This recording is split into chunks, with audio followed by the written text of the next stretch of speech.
Just into us, former Republican Vice President Dick Cheney now planning to vote for Kamala Harris in November. His daughter saying this late today.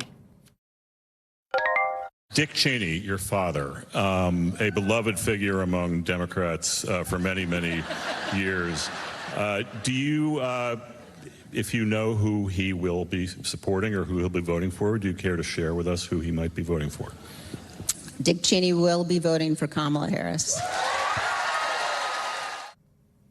This as Kamala Harris hunkers down for debate prep with the big head-to-head matchup with former President Trump now only 4 days away. Sources familiar tell us she's doing mock debates all weekend long, but that's leaving some in her camp concerned. A source familiar tells NBC News they're worried she's over-preparing. Kelly O'Donnell is traveling with the vice president in Pittsburgh and joins me now. And Kelly, the stakes here are obviously super high. Kamala Harris needs to prove she's far and away from how President Biden performed on the debate stage in June. What does history tell us about over-preparing concerns? Well, there's no comparison to what happened in June because she's her own person and this is a new campaign.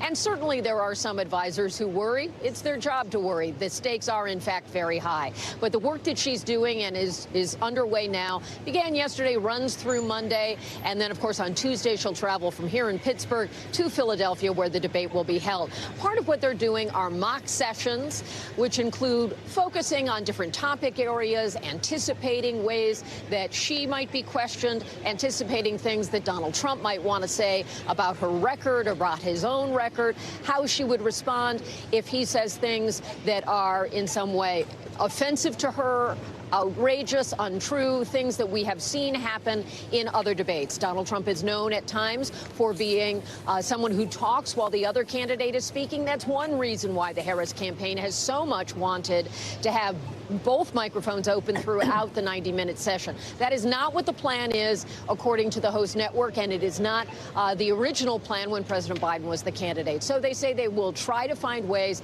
to get under Donald Trump's skin. They hope that by viewers and voters being able to watch a split screen where you can see both candidates at the same time, that they will know if Donald Trump is speaking while she's speaking, and the converse as well.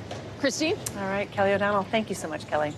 Thanks for watching. Stay updated about breaking news and top stories on the NBC News app or follow us on social media.